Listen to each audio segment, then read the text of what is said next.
Oi, meu nome é Reniel, sejam todos bem-vindos ao canal A2. Hoje nós vamos falar um pouquinho sobre poética, através desse texto aqui, desse livro do Humberto Eco, Apocalípticos Integrados.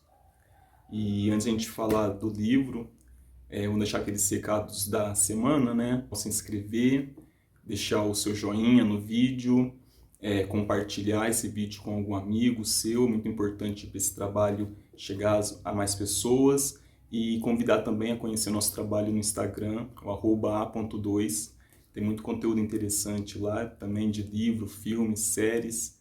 Então bora lá, falar um pouquinho desse livrinho aqui que está quebrando minha cabeça.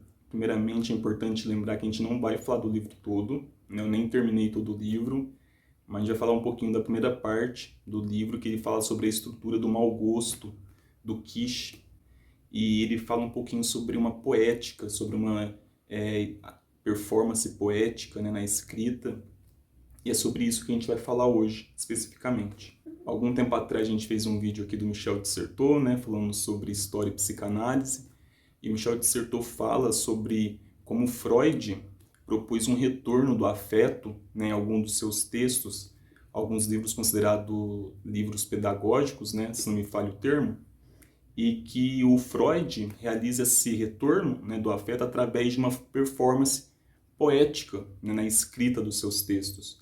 Então ele traz aquele léxico da cultura judaica, né, para a forma que ele escreve, algo que era totalmente impensável para a ciência positivista daquele período, né? Então eu estava lendo aqui o texto do Humberto Eco, ele fala dessa performance, dessa poética, né, perdão, e isso me chamou a atenção. Então isso me fez pensar um pouquinho a respeito dessa poética, dessa performance poética que às vezes a gente tanto busca, né, na nossa escrita, e pensar quais são os perigos dessa poética e quais são as possibilidades, né, de se utilizá-la, né, na construção do conhecimento. Então, para a gente falar um pouquinho, a gente vai ter que retomar a discussão que o Eco coloca, que vai falar sobre a questão do mau gosto na arte. O mau gosto, né, que é tão complexo quanto a própria arte, a definição de arte, até mesmo porque o que é o gosto, né, e o bom gosto, mas ele vai falar que há um exame que domina, uma concepção que domina essa questão do mau gosto, que seria então de uma arte que entrega, né, propõe o sentimento de forma já pronta para o espectador. Ao invés de fazê-lo refletir, essa arte ela impõe o efeito do sentimento de forma rápida, fácil e extremamente consumível. E aí Humberto Eco vai falar então que ok, né, isso é um problema, mas que se nós pararmos para analisar a história da arte em geral, a arte da Grécia Antiga, por exemplo, tinha exatamente esse princípio, né, de fomentar sentimentos, de instigar o sentimento daquele sujeito de forma instantânea, através da música, através da tragédia, e então que essa questão do mau gosto, às vezes ela pode cair num terreno perigoso da distância histórica e social que a gente tem com aquela produção artística. Então o que Humberto Eco pensa, coloca pra gente? É que a gente precisa definir, ou pelo menos entender, o que é arte hoje em dia. Já que a arte, né, como todo o conceito humano, ela é histórica, né? Ela tem suas características, suas singularidades de acordo com o tempo e com a civilização que ela faz parte. E pensando numa sociedade como a nossa, uma sociedade industrializada, com meios de comunicação de massa, essa arte, de certa forma, acaba ficando presa a uma estrutura capitalista. Ela acaba estando sujeita, né, às normas do mercado de oferta e de demanda. Obviamente que a gente não vai aqui aprofundar o conceito de arte, que é muito amplo, né? Mas uma das principais características da arte contemporânea é a sua autoprodução, sua autorreprodução. Um exemplo que a gente pode dar é da diferença da pintura com a fotografia, né? A pintura é considerada uma bela arte, porque a sua produção, né, a sua execução é resultado de uma obra única. Enquanto a fotografia, o produto da fotografia é feito através de uma máquina, né, que se autoproduz, né, através de um clique. Então a gente pode ter um fotógrafo de 5 anos por exemplo, que não entenda, que não domina nenhuma técnica da fotografia, mas pode capturar momentos extremamente belos, né? E então a gente tem uma complexidade, né, nessa relação da arte e da contemporaneidade que a gente vive hoje. É nesse momento que Umberto Eco vai chamar a atenção para um elemento muito polêmico, que é o kitsch, né? O que é o kitsch? É esse termo que foi muito pensado, né, na cultura alemã, vai dizer respeito a um estilo, a um valor estético que é colocado na obra quase que de forma falsa, mentirosa. Mas é interessante a gente voltar a pensar no mito do termo do kitsch, né? Como que esse termo surgiu. Fala que haviam turistas norte-americanos na Alemanha e eles pedem, né, por um esboço de uma pintura, um sketch, porque eles queriam pagar mais barato, né, por uma obra e assim desfrutar, né, do que seria uma obra de arte e ao mesmo tempo gozar de um prestígio cultural. Então é importante a gente ter em mente um pouco esse conceito, esse mito, né, da criação desse conceito. É interessante para a gente tentar entender então em que sentido, né, que uma obra de arte ela pode ser então considerada como um kitsch, né? Porque é muito fácil, muito comum nas análises críticas ter um julgamento muitas vezes aristocrático sobre a cultura, principalmente sobre a cultura popular, né, dita cultura de massa. Então o Eco fala o seguinte, né, o problema da obra de arte não é ela suscitar emoções no leitor ou no receptor. Tem hora que a gente precisa disso, né? Tem hora que a gente chega em casa cansado do trabalho, a gente vai querer assistir uma série mais boba, né, de comédia, só para aliviar a cabeça, e não tem que a gente julgar isso como algo imoral. O problema é quando um produto mediano ele se pretende passar como algo extremamente arrojado culturalmente, né? E, principalmente, quando esse consumidor pretende, né, por meio desse consumo, sentir-se, identificar-se com uma própria afirmação cultural do seu privilégio cultural, né, do seu conhecimento. Então, é quando essa obra que é produzida para um público médio, ela é propositalmente direcionada buscando vender-se, né, para um público médio, e esse público médio, que é caracterizado muitas vezes pelo médio burguês, ele vai se regozijar, né, ao contemplar essa obra de arte e achar que desfruta de algo extremamente prestigiado, né, de certa forma, culturalmente. E um ótimo exemplo do que seria um kitsch, que o autor cita, seria as revistas Playboy, né? Por quê?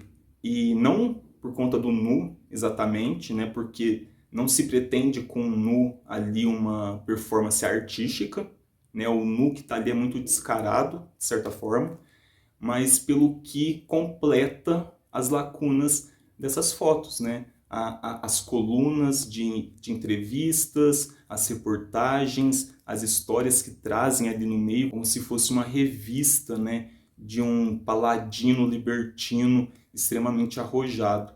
Então o leitor da Playboy ele acaba se sentindo como alguém até culto, né, quando ele consome aquele produto, que é um produto extremamente medíocre, né? Então o kitsch ele é caracterizado tanto pela intenção de quem produz, né, uma intenção de vender, né, vender-se como uma obra de qualidade para um público mediano, e tanto por parte do consumidor, que acha então que consome de algo extremamente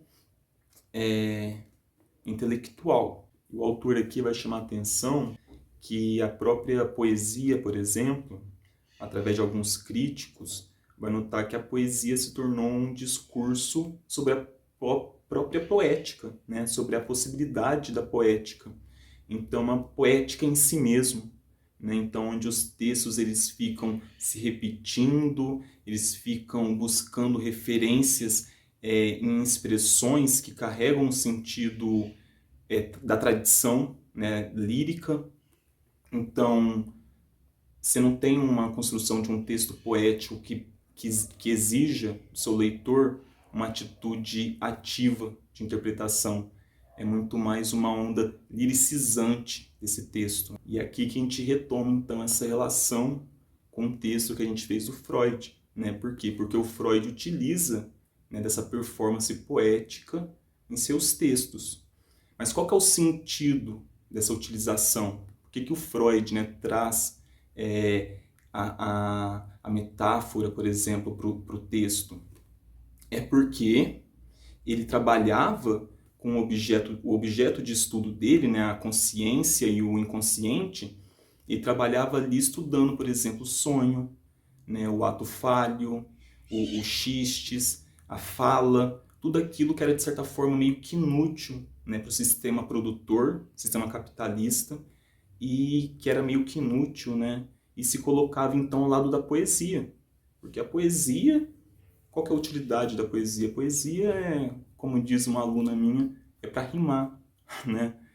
Então, há um sentido na poética do Freud, né? Está totalmente ligado com o seu estudo, com o objeto de seu estudo. E aí é que a gente tem que entender, então, quais são os perigos e as possibilidades dessa poética, né? No texto, na construção do conhecimento. O perigo é quando essa poética ela é vazia, né? Ela não tem um sentido. Quando que devemos usar a poética, nessa performance poética num texto? Isso que o Camus chama de união da inteligência e da criatividade, né? A poética deve vir quando a linguagem racional, o discurso racional e lógico, né, asséptico da ciência, ele não dá conta, né? Então é nesse momento que a performance poética vai vir e vai ocupar esse espaço no texto. E aí qual que é a possibilidade? Então, o leitor, né, quando ele se depara com essa mensagem poética, ele vai ser exigido uma atitude, né, um movimento crítico e ativo de interpretação. Né? Humberto Eco lembra aqui que a estrutura da mensagem poética, né, diferente de uma mensagem pedagógica ou política que tem um sentido unívoco, né, por exemplo, a mensagem poética ela é ambígua, né? Ela é carregada de significados. E isso não é um perigo, né, para o texto. Não. Isso é uma possibilidade desse leitor se colocar, então, como um sujeito interpretativo. É a própria introdução do sujeito, né, no ato da leitura. A poética permite nessa interpretação essa atitude crítica, ativa, e não simplesmente um texto como transmissor do conhecimento, né? Que o Paulo Freire fala que é um conhecimento bancário, né? Que vai ser transmitido de um sujeito para o outro. Não. Aqui é uma dialética, né? Na leitura diante da poética. Então, se lá no quiche, né? Se naquela poética vazia, só a poética pela poética, sem sentido, e obviamente que eu estou falando dessa poética sem sentido, né, quando a gente está falando de um conhecimento, de um texto que se pretende como acadêmico científico. Né? A poesia, obviamente, ela não precisa se referenciar em nada. Né? Deixar isso bem claro, a gente está falando aqui de uma poética no texto que se pretende como construção séria, acadêmica, profunda. Então, né, quando a poética é utilizada de forma correta, nesses textos que buscam construir um conhecimento, ela vai ser diferente do quiche. O quiche, ele produz o fascínio, né, do leitor. O leitor que se identifica e que goza desse espaço, né, esse espaço que ele acha que é um espaço privilegiado. Aqui não. Aqui não há fascínio. Aqui há uma atitude, uma atividade crítica, ativa. Né? Existe atividade diante da imagem. É isso. Como eu disse, eu não vou comentar o livro todo, né? Isso aqui é só uma pequena parte. E essa passagem aqui do livro me chamou muita atenção, me lembrou, né, desse vídeo que a gente fez. Se você não viu ainda, aproveita, corre lá. História e psicanálise, né? O retorno do afeto.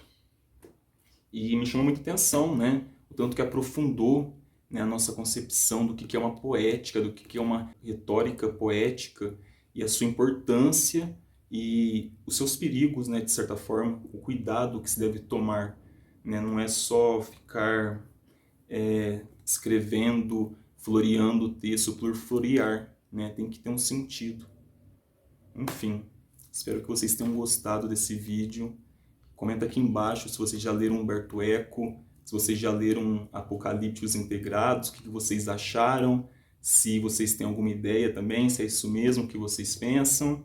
E não esquece de compartilhar também, como a gente disse, é muito importante para a gente, nosso trabalho chegar a mais pessoas. E se inscreva também, tá bom? Um grande abraço e até semana que vem.